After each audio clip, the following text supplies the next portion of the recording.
Hello everyone and welcome to Christmas in Argentina. And as you can see, it is sunny, the sun is out, right now it's 8:15 and the sun is still like high in the sky. Well, it's not high in the sky, that sounded weird. But it's at least, I think sunset is at 9:30.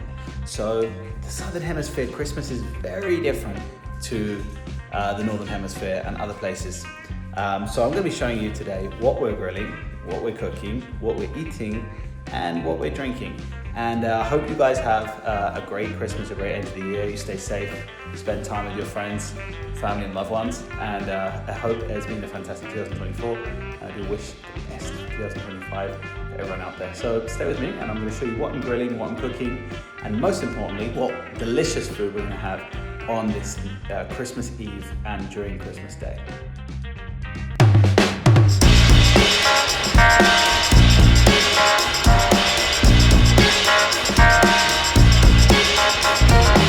As you know, I am a big wine fan. So obviously today in my wine fridge, I have a couple of bottles of red that we'll be opening later tonight.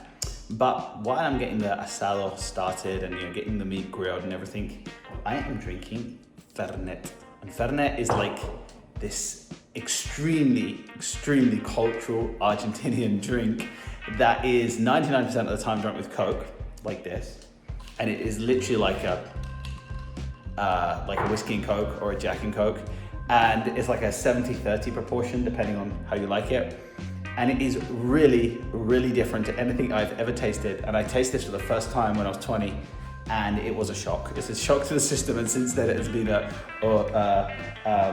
a learning curve. And the more I drink it like every now and again, like maybe once or twice a month, you get to appreciate it more. It is, I think it comes from an Italian family originally, Fernet Branca, which actually I think is an Italian name. But I will find more about the history and I'll post it here. But it is so cultural, it's such a cultural drink. Anywhere in Argentina, everywhere you go, people are drinking Fernet con Coca, which is Coke with Fernet Branca. Which, if you read the label here, it says a formula of numerous herbs and spices over a matured process that creates the Cantin Branca. And there you go, the Fernet Branca. And this is the famous go-to in Argentina. So that's what I'm drinking on Christmas Eve. And then probably later in the dinner, I'll have maybe a touch of red wine. Okay guys, so here we are in the parrilla in my quincho. And as I said, it is evening, so it's still sunny, which is great. And it hasn't been too hot today, so I still have a very big fire prepared, as you can see. I started this fire like about an hour and a half ago. And what we're doing today is we are doing a costillar, which is the rib section, the whole rib section, but instead of doing a whole rib, I got the butcher to cut around 20 centimeters down the middle just to get the thinner, more tender part of the rib. So we've got that over here on the right, and then next to it, I have a whole pork shoulder. Now, this pork shoulder, I have put some lemon juice on it, along with salt, black pepper, a bit of coriander, and basically I just leave them on top so they heat up, and it also helps squeeze the juice out. Now for the rack of ribs, this has already been on for 1 hour on the rib side down. I'm gonna leave it for another half an hour, maybe 40 minutes max, and I'm gonna turn it over for the last 35 to 40 minutes. All it has is salt, pepper, and some fresh rosemary. So as always, keeping it super simple, but gonna have some delicious food, delicious meat later. And in the kitchen, we're doing a rolled chicken, like a chicken roll. I'm gonna show you guys what that is. It's like rolled chicken with a bunch of vegetables and cheese, and then it's put in the oven, and it's absolutely amazing. So, a bunch of traditional Argentine Christmas food, and yeah, we're gonna enjoy this and celebrate Christmas. It is time to put the rolled chicken in the oven for around 45 to 50 minutes. So here it is. Basically, it is a deboned chicken wrapped with a bunch of vegetables. It has some blue cheese, some mozzarella, and just a few really basic elementary spices, like sweet chili, black pepper, salt, and I think a bit of coriander. So very, very straightforward, and you can put it in those like cooking bags, and then basically in the oven. Super straightforward, super simple.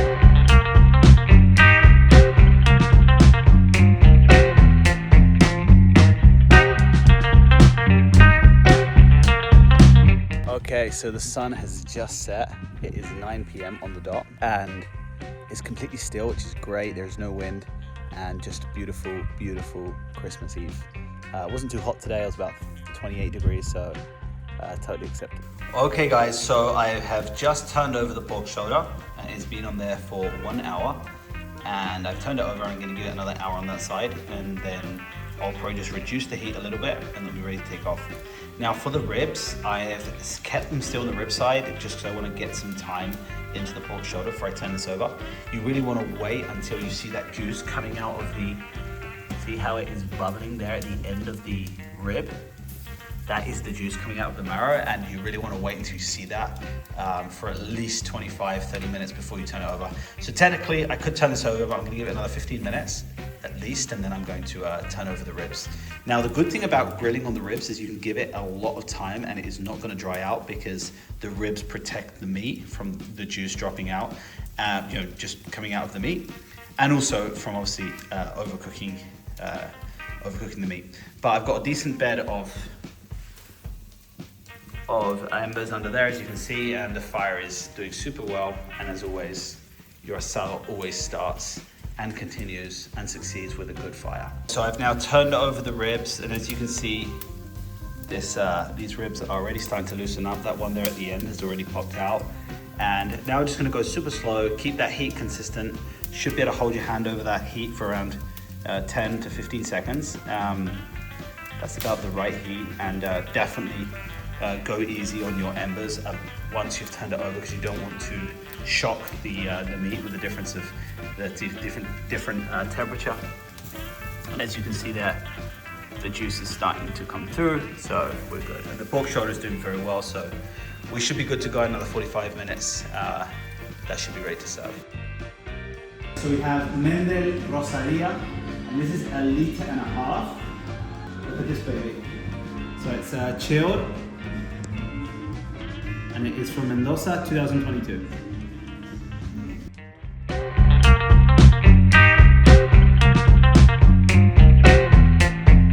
As you can see, I've changed my t-shirt because my wife told me to be more appropriate for the evening. Okay, here's the rolled chicken. It's been in there for like an hour, I think, an hour and 10 minutes to be precise. So I think it's ready to take out.